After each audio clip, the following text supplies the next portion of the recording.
வணக்கம். இன்றைக்கி ரொம்ப ஒரு பியூட்டிஃபுல்லான ஒரு சூப்பராக ஒரு கதை தான் உங்களோட பகிர்ந்துக்க போகிறேன். அப்படி என்ன அந்த அழகான கதை, யாருடைய கதை இது அப்படிங்கிறத இன்றைக்கி வீடியோவில் பார்க்கலாம். வாங்க வீடியோக்குள்ளே போகலாம். நான் உங்கள் சிறகன். இது உங்களுடைய லிட்ரரி அவுல் சேனல்.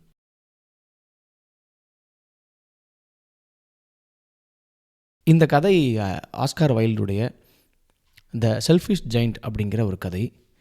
நிறைய பேர் இது வாசிச்சிருக்கலாம். வாசிக்காதவங்க இந்த கதையின் மூலமாக இந்த கதையை தெரிஞ்சுக்குங்க என்ன அப்படின்னு.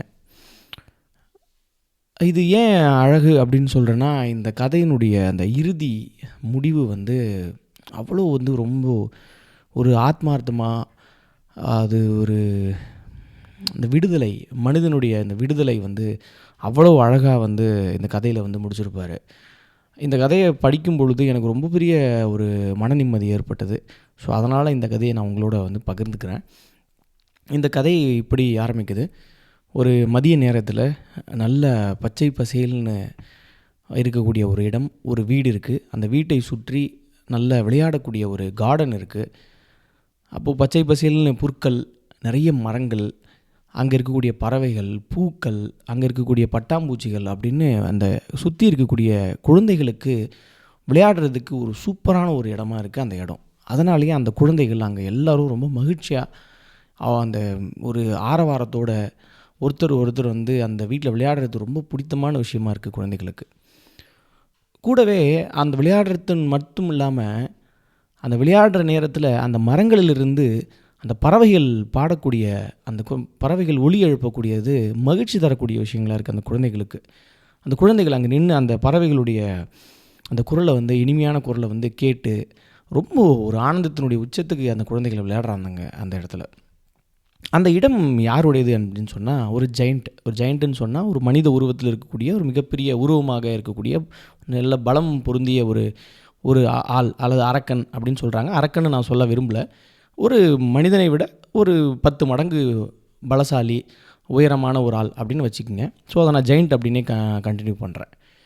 அந்த ஜெயண்ட்டினுடைய இடம் அது. இந்த ஜெயண்ட் ஒரு தன்னுடைய நண்பனை பார்க்குறதுக்கு போய் ஒரு 7 ஆண்டுகள் கழித்து திருப்பி தன்னுடைய வீட்டுக்கு வருது. பார்த்தோம் அப்படின்னு சொன்னால், இந்த குழந்தைகளுடைய விளையாட்டு, இந்த கூச்சல், இதெல்லாம் பார்த்தோன்னே ஒரு மிகப்பெரிய ஒரு அருவருப்புக்கு ஆளாகுது. என்னடா இது, நம்ம இடம் இப்படி இந்த குழந்தைகளால் இவ்வளோ அலங்கோலப்படுது அப்படின்னு சொல்லி அதுக்கு ரொம்ப பெரிய ஒரு கடுப்பினுடைய உச்சத்துக்கு போகுது. அப்போ உடனடியாக என்ன பண்ணுது, அந்த ஜெயண்ட் என்ன பண்ணுதுன்னா, இது வேலைக்கு ஆகாது அப்படின்னு சொல்லி தன் வீட்டை சுற்றி ஒரு மதில் சுவரை எழுப்புது. காம்பவுண்ட் வால் சுற்றி போட்டுட்டு அங்கங்கே என்ன பண்ணுறாங்க அப்படின்னா, ஒரு பலகை மாட்டப்படுது. என்ன அப்படின்னா, ட்ரெஸ்பாசஸ் வில் பி ப்ராசிக்யூட்டட் அப்படிங்கிற ஒரு போர்டு வச்சிரும். அதாவது யாருக்கும் இங்கே அனுமதி இல்லை அப்படிங்கிற ஒரு போர்டு வச்சிரும். போர்டை வச்சுட்டு அந்த அந்த அந்த ஜெயண்ட் தூங்கிறதுக்காக போயிடும். அந்த காம்பவுண்ட் வால் போட்டதுக்கப்புறமா அங்கே எந்த குழந்தைகளும் வர முடியாது. அந்த குழந்தைகளுக்கு இப்போது விளையாடுவதற்கு இடம் இருக்காது. இடம் இல்லாமல் ஆங்காங்கே தெருவில், கற்களில், அங்கே இருக்கக்கூடிய மண் தரைகளில் விளையாடி ரொம்ப சிரமப்பட்டு அந்த குழந்தைகள், நம்ம அப்படி ஒரு கார்டனில் விளையாடணுமே, அது அற்புதமாக இருந்ததே, இப்போ கிடைக்கலையே. அந்த ஜெயண்ட் ரொம்ப செல்ஃபிஷ் அப்படின்னு அந்த குழந்தைகளுக்கு தோண ஆரம்பிக்குது. ரொம்ப மன வருத்தப்படுறாங்க. ஆக இப்படி அந்த இடம் அடைக்கப்படுது. அப்போது அந்த கூச்சல் குழப்பம் எதுவுமே இல்லாமல் அந்த ஜெயண்ட் ரொம்ப இப்போது அமைதியான ஒரு முறையில் அங்கே இருக்குது. அது நினச்ச மாதிரி இப்போ யாரும் அங்கே வரலை. இப்போ அந்த பகுதியினுடைய சீசன் இப்போ மாறுது. இப்போ என்ன அப்படின்னா, எல்லா இடங்களையும் வசந்த காலம் வருவதற்கான, அதாவது ஸ்ப்ரிங் சீசன் வரதுக்கான டைம் ஏற்பட்டு அந்த ஊர் முழுக்க நல்ல ஒரு வசந்த காலம் ரொம்ப சிறப்பான முறையில் போயிட்டுருக்கு. ஆனால் அந்த ஜெயண்ட்டினுடைய கார்டனில் மட்டும் அப்படி வின்டர் போகவே இல்லை, இன்னும் அதிகமான அளவில் வருது. அதாவது பனி, உறைபனி, ஆலங்கட்டி மழை, இப்படி விதவிதமான விஷயங்களில் அதிகமான பனிகள் கொட்டி அந்த புல்தரைகள் எல்லாமே, பச்சை பசேல்னு இருந்த புல்தரைகள் எல்லாமே வெள்ளையாகி, அங்கே இருக்கக்கூடிய மரங்கள் எல்லாமே அப்படியே படர்ந்து, அந்த பனி படர்ந்து, எந்த பூவும் பூக்காமல், எந்த காயும் காய்க்காமல், பறவைகள் பாடாமல், அங்கே இருக்கக்கூடிய பட்டாம்பூச்சிகள் அங்கே பறக்காமல் அப்படி உறைபனி நிலையிலேயே இருக்குது.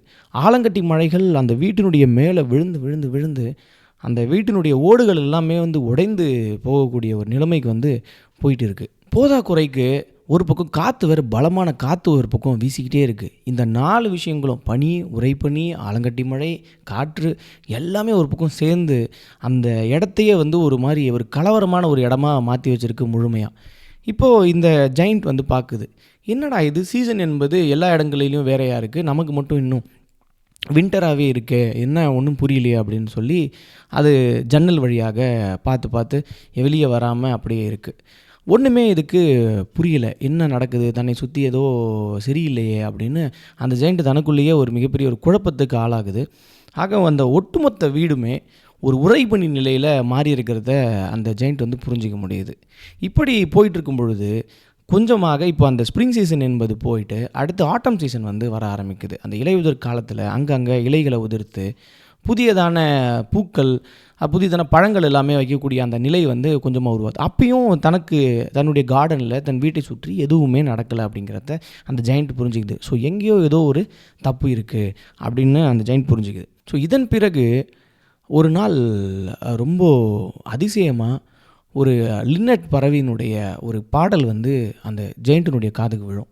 என்ன இது இவ்வளோ அற்புதமான ஒரு ஒரு குரலாக இருக்கே, ஒரு பறவையினுடைய குரல் இவ்வளோ அழகாக வந்து பாடுதே, இவ்வளோ நாள் நம்ம இப்போ கேட்குறோமே அப்படின்னு சொல்லி அந்த ஜன்னல் வழியாக அந்த ஜெயண்ட் வந்து பார்க்கும் பொழுது அங்கே தூரத்தில் அந்த காம்பவுண்ட் வால்லிருந்து ஒரு சின்ன ஓட்டை பகுதியிலிருந்து குழந்தைகள் உள்ளே புகுந்து அங்கே இருக்கக்கூடிய மரங்கள் மேலே ஏறி விளையாடிக்கிட்டு இருக்கிறத அந்த ஜெயண்ட் வந்து பார்க்குது. அப்போ பார்த்த உடனே அந்த குழந்தைகள் விளையாடக்கூடிய இடம் எல்லாமே அந்த வின்டர் டைமில் எல்லாம் பனி படர்ந்து ஐஸாக இருந்த, அப்படியே ஒரு வாழ்கிறதுக்கு தகுதி இல்லாத ஒரு இடம் மாதிரி இருந்த அந்த இடம் இப்பொழுது ஒரு வசந்த காலத்தில் எப்படி பூத்து குலுங்குமோ அதை போல் ரொம்ப அழகான ஒரு இடமா வந்து அந்த இடம் மாறி இருக்கிறத அந்த ஜெயண்ட்டு பார்க்குது. பார்த்த உடனே புரிஞ்சுக்குது. அப்போது அந்த குழந்தைகள் அந்த மரத்தின் மீது ஏறி அந்த எல்லா கிளைகளிலையும் ஒரு ஒரு குழந்தையை உட்காந்து விளையாடுறத ரொம்ப மகிழ்ச்சியாக பார்த்த உடனே புரிஞ்சுக்குது. ஓகே, நாம் வந்து நம்ம இடம் இப்படி ஆனதுக்கான காரணம் நாம் வந்து இந்த மதில் சுவரை போட்டு தடுத்தது தான் காரணம். அதனால தான் எல்லா இடங்கள்லையும் சீசன் சேஞ்ச் ஆன போதும் நமக்கு வசந்த காலமும் வரல, இலையுதிர் காலமும் நமக்கு வரல. அப்போது இதுதான் காரணம் போல் இருக்குது அப்படின்ட்டு நம்ம மிகப்பெரிய ஒரு தவறு பண்ணிட்டோம் அப்படின்னு அந்த ஜெயண்ட் வந்து நினைக்குது. அப்போ நினைக்கும் பொழுது அந்த குழந்தைகள் அந்த மரத்தை பிடித்து விளையாடிக்கிட்டு அந்த புற்களில் உருண்டு புருண்டு விளையாடிக்கிட்டு அந்த மகிழ்ச்சியாக இருக்கிறத வந்து இப்போ முதன்முறையாக ஒரு நல்ல விஷயமா அந்த ஜெயண்ட் வந்து உணருது. அந்த கார்டன் முழுக்க இப்போது பச்சை பசேல்னு இருக்கக்கூடிய நிலைமைக்கு இருந்தது. ஆனாலும் அந்த கார்டனுடைய ஒரு மூலையில் ஒரு மரத்தின் அடியில் ஒரு சின்ன குழந்தை நிற்கிறத இந்த ஜெயண்ட் வந்து பார்க்குது. பார்த்த உடனே அந்த மரம் மட்டும், அந்த பகுதி மட்டும் இன்னும் கொடூரமான அந்த வின்டர்லேயே இருக்குது, இன்னும் பனிப்படர்ந்தே இருக்குது, கொடூரமான காற்று வீசக்கூடிய ஒரு நிலையில் தான் இருக்குது. அதுக்கு கீழே அந்த குழந்தை அந்த மரத்தின் மேலே ஏறுறதுக்கு ஒரு முடியாமல் அங்கே கீழே நின்று அழுவக்கூடிய அந்த நிலையை வந்து இந்த ஜெயண்ட் வந்து பார்த்துக்கிட்டு இருக்குது ஜன்னல் வழியாக. அப்போ அந்த மரம் கூட தன்னுடைய கிளைகளை கீழே இறக்கி அந்த குழந்தைக்கு ஏறுவதற்கான வழியை செய்யக்கூடிய ஒரு நிலைமை கூட இருக்குது. அப்போயும் அந்த குழந்தையால் ஏற முடியாத ஒரு நிலை, அவ்வளவு வந்து சின்ன குழந்தை, ரொம்ப குள்ளமான ஒரு குழந்தையாக இருக்கக்கூடிய அங்கே இருக்கிறத வந்து இந்த ஜெயண்ட் வந்து பார்க்குது. பார்த்த உடனே தன்னுடைய வீட்டினுடைய கதவை திறந்து அந்த ஜெயண்ட் வெளியே வருது. வெளியே வந்த உடனே அங்கே விளையாடிட்டு இருக்கிற எல்லா குழந்தைகளுக்குள்ளேயும் ஒரு மிகப்பெரிய ஒரு கலைவரம் ஏற்படுது. ஐயோ வந்துட்டான், அவ்வளோதான், இப்போ நம்ம இங்கேருந்து தப்பிச்சு ஓடணுங்கிற மாதிரியான ஒரு பதட்ட நிலைக்கு ஆளாகிறாங்க. நேராக அந்த ஜெயண்ட் என்ன பண்ணுறான்னா, அந்த இன்னும் பனிப்படர்ந்து இருக்கக்கூடிய அந்த மரத்துக்கு கீழே நிற்கக்கூடிய அந்த குழந்தை இடத்துல பின்பக்கமாக போய் நிற்கிறான். நின்று அந்த குழந்தை இப்படி அழகாக அப்படி தூக்கி ஒரு கிளையின் மீது உட்கார வைக்கிறான். உட்கார வச்ச உடனே அந்த பனி படர்ந்து இருக்கக்கூடிய, பனிகளால் மூடப்பட்டிருக்கக்கூடிய அந்த மரம் என்பது ஒரு பசுமையான ஒரு மரமாக மாறிப்போகுது. அப்போ அந்த மரத்திலிருந்து இறங்கிய அந்த குழந்தை அந்த அந்த ஜெயண்ட்டை தன்னுடைய 2 கைகளால் கீழே குனிய சொல்லி கட்டி பிடிச்சி ஒரு முத்தம் கொடுக்குது. அந்த முத்தம் என்பது அந்த ஜெயண்ட்டுக்கு ஒரு மிகப்பெரிய ஒரு சந்தோஷத்தை வந்து அந்த இடத்துல கொடுக்குது. ஆகா, இப்படி ஒரு அற்புதமான ஒரு விஷயத்தை, இந்த குழந்தைகளுடைய மகிழ்ச்சியை நாம் தடுக்க பார்த்தனே, அந்த தடுக்க பார்த்ததுனால தானே எனக்கு வந்து இப்படியான ஒரு நிலை எனக்கு ஏற்பட்டிருக்கு. எவ்வளவு ஆனந்தமாக இருக்குது இந்த குழந்தைகள் விளையாடுறத பார்த்தோன்னே. இந்த பூக்களெல்லாம் பூக்க ஆரம்பிச்சிருச்சு, இந்த பட்டாம்பூச்சிகள் எல்லாம் பறக்குது, நம்மளை சுற்றி பறக்குது, இந்த குருவிகள் எல்லாம் இவ்வளோ அழகாக பாடுது, இந்த குழந்தைகள் இவ்வளோ சந்தோஷமாக விளையாடுறாங்களே, இதையா போய் நம்ம தடுத்தோம் அப்படின்னு சொல்லி உடனடியாக அந்த போட்ட காம்பவுண்ட் வேலை எல்லாத்தையுமே அந்த டெஸ்ட்ராய் பண்ணிவிட்டு எல்லாத்தையுமே உடச்சி அதை அழிச்சிட்டு இதுக்கப்புறம் எப்போ வேண்டுமானாலும் அந்த குழந்தைகள் அங்கேருந்து வந்து எப்போ வேண்டுமானாலும் வந்து என்னோடய வீட்டில் விளையாடலாம், என்னோடய கார்டனில் வந்து அவங்க விளையாடலாம் அப்படின்னு சொல்லி அது திறந்த ஒரு இடமாக மாற்றியது.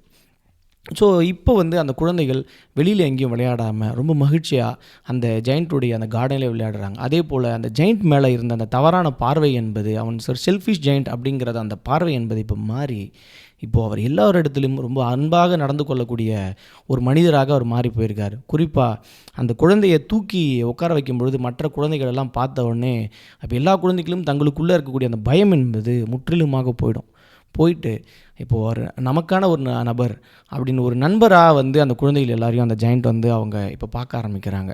அப்போ என்ன தான் எல்லா குழந்தைகளும் இப்போது அந்த கார்டன் திறந்து விட்டதுக்கப்புறம் வந்து என்ன தான் விளையாடினாலும், அன்னைக்கு அந்த பனிபடர்ந்து இருக்கக்கூடிய அந்த மரத்துக்கு கீழே நின்றுருந்த அந்த குழந்தையினுடைய ஞாபகம் அந்த ஜெயண்ட்டுக்கு போகவே இல்லை. ஏன் அப்படின்னா, அன்றைக்கு பார்த்ததுக்கு அப்புறம் அந்த குழந்தை இன்னொரு முறை அங்கே விளையாடுறதுக்கு வரவே இல்லை. நிறைய குழந்தைகளிடத்தில் இந்த ஜெயண்ட் வந்து அந்த குழந்தையை பற்றி அடிக்கடி விசாரிச்சுக்கிட்டே இருக்கார். ஆனால் யாருக்குமே அந்த குழந்தை யார், எங்கேருந்து வந்தான், அன்றைக்கி எங்கே நின்றது எதுவுமே தெரியாத ஒரு விஷயமா இருக்குது. அவர் தினமும் அந்த குழந்தைகள் விளையாடக்கூடிய நேரத்தில் எல்லா நேரங்கள்லையும் அந்த குழந்தைக்காக வந்து காத்திருக்கிறாரு, பார்க்குறாரு. அந்த குழந்தை வருவானா அப்படின்னு. ஏன் அப்படின்னா, அந்த குழந்தை மட்டும் அவருக்கு ரொம்ப ஸ்பெஷலாக படுதுன்னா, அந்த குழந்தை அவர் தூக்கி மரத்தில் உட்கார வச்சு கொஞ்ச நேரம் இறங்கின உடனே அவன் கட்டி பிடித்து கொடுத்த அந்த முத்தம் என்பது அவருக்கு ரொம்ப ரொம்ப ஒரு ஸ்பெஷலான ஒரு விஷயமா இருக்குது. இதனால் வரையில் எந்த குழந்தையும் தன்னை அணைத்து முத்தம் கொடுக்கவே இல்லை அப்படிங்கிற ஒரு நிலையை அந்த குழந்தை உடைச்சது. அதனால் அந்த ஸ்பரிசம், அந்த அன்பு, அந்த பரிவு வந்து எனக்கு ரொம்ப பிடிச்சது. அப்படிங்கிறதுனால அந்த குழந்தையை வந்து தேடி அவர் நிறைய வந்து அந்த பசங்கள்கிட்ட கேட்குறது, போய் பார்க்குறது அப்படின்னு நிறைய பார்க்குறாரு. ஆனால் எந்த சுவடுமே இல்லாமல் அந்த நாட்கள் வந்து கொஞ்சம் கொஞ்சமாக கழிந்து போகுது. சில ஆண்டுகள் கழிந்து போகுது. அவர் முதுமை அடைகிறார். அப்போது அந்த அந்த பகுதியில் இருக்கக்கூடிய எல்லாருக்கும் ரொம்ப பிடித்த ஒரு நபராக அந்த ஜெயண்ட் என்பவர் அவர் மாறி போகிறார். அந்த ஜெயண்ட் இப்போது எங்கேயும் போயிட்டு பசங்களோட அதிகமாக விளையாடாமல் தன் வீட்டுக்கு வெளியவே ஒரு சேர் போட்டு அங்கே உட்கார்ந்து அந்த குழந்தைகள் விளையாடக்கூடிய எல்லாத்தையும் ரசித்து பார்க்கக்கூடிய ஒரு நிலையில் மாறி போகிறார். இப்படியாக நாட்கள் கடக்குது. திரும்பவும் ஒரு வின்டர் சீசன் வர ஆரம்பிக்குது. அந்த வின்டர் சீசனில் தன்னுடைய ஜன்னலுக்கு பக்கத்தில் இருக்கக்கூடிய கண்ணாடியில் நின்று அவர் பார்த்துக்கிட்டு இருக்கும் பொழுது, அப்போது அந்த இவ்வளவு நாட்கள் தான் எந்த குழந்தைக்கு காத்துக்கிட்டு இருந்தோமோ, எந்த குழந்தையை பார்க்கணும்னு நம்ம துடித்தோமோ, அந்த குழந்தை அதே மரத்தின் அடியில் முன்ன எப்போ நின்றுட்டு இருந்ததோ அதே மரத்தின் அடியில் நின்றுட்டுருக்கிறத இந்த ஜெயண்ட் பார்த்து அப்படி தன்னுடைய நெஞ்சு அப்படியே ஒரு சந்தோஷத்தில் அப்படியே பதற ஆரம்பிக்குது. அந்த குழந்தை வந்த சந்தோஷம், அந்த சந்தோஷமே அவருக்குள்ள ஒரு மிகப்பெரிய ஒரு ஆவலையும் பதற்றத்தையும் ஏற்படுத்துது. அப்போ உடனடியாக கதவை திறந்து அவர் வந்து அந்த குழந்தை இடத்துல வந்து அவர் போவார். அப்போ ஜன்னல்கிட்ட நின்று அந்த வின்டர் சீசனை வந்து பார்த்துக்கிட்டு இருக்கும்பொழுது ஒரு வார்த்தையை வந்து அவர் சொல்லுவார். அப்படின்னா அந்த என்ன வார்த்தை அப்படின்றத நான் அந்த இறுதியில் சொல்கிறேன். அதுதான் வந்து அந்த ஒட்டுமொத்த கதைக்குமே அந்த 2 வரி தான் வந்து ரொம்ப ரொம்ப முக்கியமான ஒரு விஷயம். அப்போது இப்போ அந்த மரத்தின் அடியில் நிற்கக்கூடிய அந்த குழந்தையை பார்க்கணும் அப்படிங்கிறதுக்காக அவர் போகிறாரு. அங்கே போயிட்டு அந்த மரத்தின் அடியில் நிற்கக்கூடிய அந்த குழந்தைய, இவ்வளோ நாள் நீ எங்கே போன அப்படின்னு அந்த குழந்தைய கேட்கும் பொழுது, அந்த குழந்தையினுடைய 2 கைகளிலும் ஆணிகள் அடிக்கப்பட்டிருக்கிற காயங்கள் இருக்கும். அந்த குழந்தையினுடைய 2 கால்களிலும் ஆணிகள் அடிக்கப்பட்டிருக்கிறதுக்கான காயம் இருக்கும். அப்போது பயங்கர ஒரு கோவத்தில் முகம் செவந்து போயிட்டு, உனக்கு இப்படியான நிலையை யார் செய்தது, இப்படி உன்னுடைய கால்களில் இப்படி காயங்களையும் கைகளில் இப்படி காயங்களையும் யார் செய்தது அப்படிங்கிற ஒரு மிகப்பெரிய ஒரு கோவத்தை வெளிப்படுத்துவார். இந்த காயங்கள் எல்லாம் யார் உனக்கு ஏற்படுத்தினது அப்படின்னும் பொழுது, இதெல்லாம் ஒன்றும் இல்லை, இதெல்லாம் விடு, இது எல்லாம் அன்பினுடைய காயங்கள் அப்படின்னு அந்த குழந்தை பதிலளிக்கும். அப்போது அந்த ஜெயண்ட் கேட்பார், நீ யார் அப்படின்னு கேட்கும் பொழுது, ஒரு நாள் உன்னுடைய கார்டனில் என்னை நீ வந்து விளையாட விட்ட, இப்போ நீ வந்து என்னுடைய கார்டனில் நீ ஓய்வெடுக்கக்கூடிய நேரம், அது சொர்க்கம் அப்படின்னு சொல்லக்கூடிய அந்த கார்டன், அங்கே வந்து நீ ஓய்வெடு அப்படின்னு சொல்லிவிட்டு அந்த குழந்தை மறைஞ்சு போகுது. அந்த குழந்தை மறைந்து போன சில நொடிகளிலேயே அந்த ஜெயண்ட் அந்த இடத்துல தன் உடல் சாய்ந்து அவர் அந்த இடத்துல இறந்து போகிறார். மாலை நேரத்தில் விளையாடுவதற்காக வரக்கூடிய அந்த குழந்தைகள் அங்கே வந்து பார்க்கும்பொழுது தான் அந்த ஜெயண்ட் அந்த இடத்துல இறந்து போன நிலையில் படுத்திருப்பார். ஸோ இதோட வந்து இந்த கதை முடியும். நான் ஏன் இந்த இடத்துல இந்த கதை வந்து ரொம்ப அழகான ஒரு கதை அப்படின்னு ஏன் சொல்கிறேன் அப்படின்னா, அந்த இறுதி பகுதியில் வந்து அந்த குழந்தையை வந்து இயேசுவை ஒரு உருவமாக காட்டி அந்த கைகளில் ஆணி அடிக்கப்பட்டு கால்களில் ஆணி அடிக்கப்பட்டு அந்த இயேசுவை ஒரு உருவமாக காட்டியிருக்கக்கூடிய ஒரு நிலை இருக்கும் அந்த இடத்துல. அப்போது தன் கைகளில் கால்களில் ஆணி அடிக்கப்பட்டு காயங்கள் ஆகப்பட்டிருந்தாலும் இது என்ன காயம் அப்படின்னு கேட்கும் பொழுது அது அன்பினுடைய காயங்கள் அப்படின்னு சொல்லக்கூடிய அந்த வார்த்தை ரொம்ப முக்கியமானது. அதே போலவே அந்த ஜெயண்ட் ஒரு வார்த்தை சொல்லுவார்னு சொல்லலை, I have so many beautiful flaws but children are the real beautiful flaws அப்படின்னு ஒரு வார்த்தை ஒரு வாசகம் இதில் வந்திருக்கும். ஸோ அதுதான் இந்த ஒட்டுமொத்த கதையினுடைய சாராம்சமே அதுதான். அப்போது நம்ம செல்ஃபிஷ் ஜெயண்ட் அப்படின்னு சொன்னால் கூட அந்த குழந்தைகளை விளையாட விடுவதன் மூலயமாக அந்த குழந்தைகளுடைய மகிழ்ச்சியை பகிர்ந்து கொள்வதன் மூலயமாக ஒரு மகிழ்ச்சியான ஒரு மனிதராக அந்த ஜெயண்ட் மாறி போவார். இறுதியில் அந்த ஒரு குழந்தைக்கு உதவி செய்த அந்த அந்த நபர் அந்த குழந்தையினாலேயே தன்னுடைய வாழ்க்கையை சொர்க்கத்தில் மற்றும் ஒரு மறு வாழ்விற்கு சொர்க்கத்தில் தன்னை அழைத்து போவதற்கான அந்த குழந்தையாக மாறி போயிருக்கும். அப்போது அந்த குழந்தை இயேசுநாதர் என இங்கே உருவகப்படுத்தியிருப்பாங்க. அப்போ நிறைய அந்த சீசன் மாறுறது எல்லாமே மனிதர்களுடைய மனம் என்பது இப்படி பல்வேறு பருவ காலங்களில் மாறிக்கிட்டே இருக்கக்கூடிய ஒரு மனநிலையாக இருக்கும். இதையெல்லாம் தாண்டி தான் ஒரு மனிதன் தனக்குள்ளாக ரொம்ப அழகாக இருக்க வேண்டும், தனக்குள்ளாக மகிழ்ச்சியாக இருக்க வேண்டும் அப்படிங்கிறதுக்கான ஒரு விஷயம் இந்த கதையில் ஒரு ரொம்ப ஒரு மெலங்காலிக்காக ரொம்ப சாஃப்டாக அழகாக இந்த கதையில் முதல்லேருந்து கடைசி வரைக்கும் சொல்லப்பட்டிருக்கும். ஸோ அதில் இவ்வளோ ஒரு அழகான ஒரு கதையை நான் சொல்லணும், அதனால தான் நான் விரும்பினேன். ஸோ வாய்ப்பு இருக்கிறவங்க நீங்களும் இந்த கதையை வாசித்து பாருங்கள். நான் சொல்வதை கேட்டதை விட நீங்கள் வாசிக்கும் பொழுது உங்களுக்கு இன்னும் அதிகமான கனெக்டிவிட்டி இந்த கதையோடு உங்களுக்கு ஏற்படலாம். ஸோ நாமளும் மிகுந்த ஒரு அன்போடும் நம் சுற்றத்தாரோடு பரிவோடும் இருப்போம் அப்படின்னு இந்த நேரத்தில் கேட்டுக்கிட்டு, ஸோ மீண்டும் இதுபோல் வேறொரு கதையோடு உங்களை சந்திக்கிறேன். நன்றி.